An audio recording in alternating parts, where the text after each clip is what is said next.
Good day to each and every one of you. I hope that you are all well while watching this video. And let us all keep safe from the pandemic situation right now.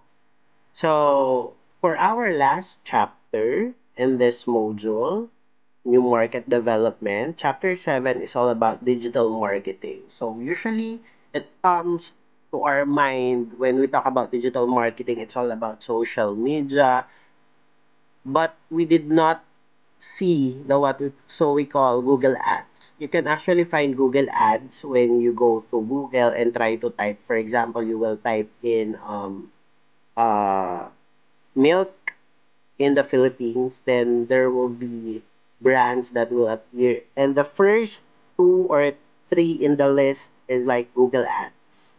Okay, so it's not just in social media, but digital marketing is more on online platform from variety of programs.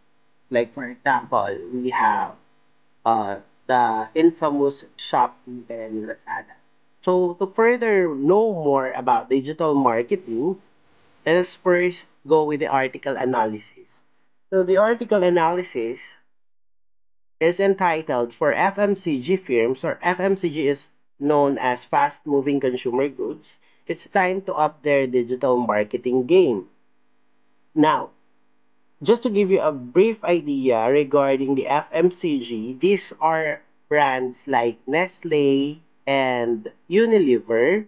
Like for example, in Nestle, we have dairy products. Mostly, you have there the ice cream. So it's very hot in the Philippines, so would like to. Yun ang na-imagine ko agad na product. So that's ice cream. In Unilever, we have products like shampoo, Safeguard, which are all consumables. And these consumables are fast-moving consumer goods. Okay? So I want you to read this article to further understand FMCG and digital marketing, or just to give you an overview.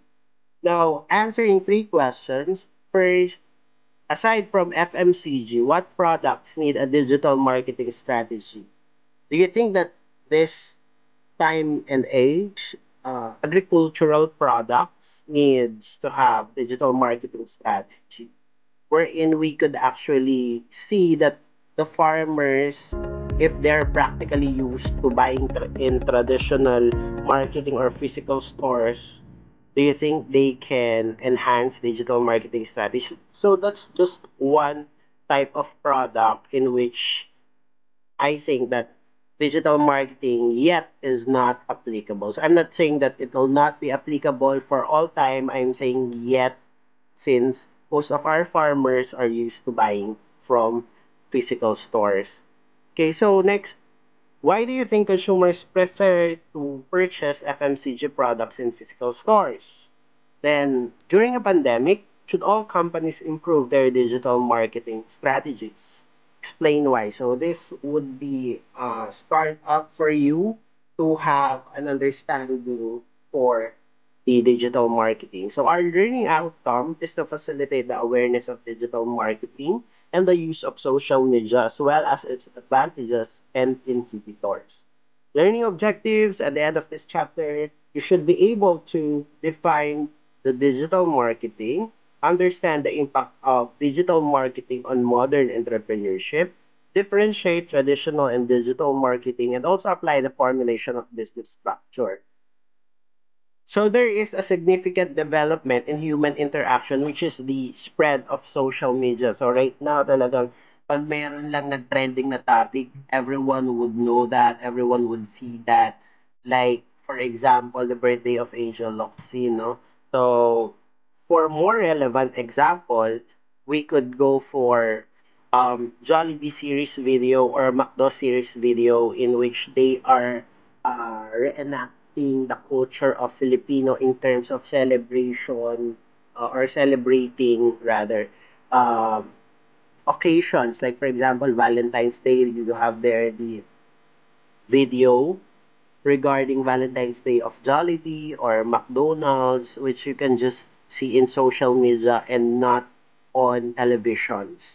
Okay?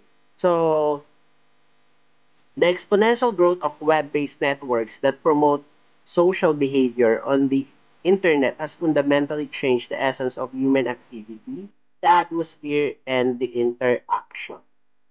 Especially right now in this pandemic, here in Nueva Ecija, we have different food delivery services. Like, for example, you have there the Grab food, then you have there the Food Panda, you have there the Bit delivery and other food delivery services. But here in Nueva Ecija, the most trending one is the Food Panda.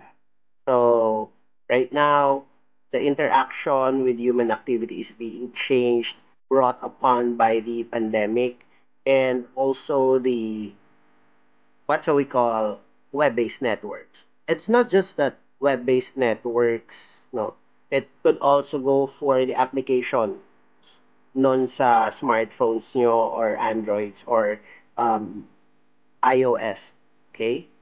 Now, so the definition for digital marketing is based on online platforms with the highest level of use, is dynamic and can vary from year to year, and is often driven by industry trends. In short, digital marketing is actively using the evaluation, study, clarification, promotion process, and helping to create deeper brand consumer relationships. So helping to effectively define consumer relationships and draw interest. So that's the most concrete definition for digital marketing, I think. But you could see below your module that there are different marketing philosophers or marketers that define digital marketing. Okay? So that would be the most concrete definition of digital marketing. So first, it is based on online platforms. So we have there, if you will look at social media, if you will look at online platform, you have there the Google, you have their Yahoo, you have their AOL. Other social media websites would include Twitter, Facebook, LinkedIn. But LinkedIn is most likely to be business type accounts. LinkedIn has more business type accounts than personal accounts. Okay? So it is dependent on the social media that you are into and also the online platform that you are into. It also includes the applications in your smartphone's iOS. Okay? And this is very dynamic because it can vary from year to year and is often driven by industry trends. Like for example, let's go with the story of Lazada. So si Lazada po, ang ginawa lang niya is finding sellers and trying to authorize them. But right now, what we have with Lazada is they already launched the Lazada Invisible Mall. So last mall na invisible siya, 'di ba? Kasi it doesn't have physical stores, but these are verified sellers from the mall. Okay? Now, the definitions of different marketers and philosophers are for you to read and try to understand.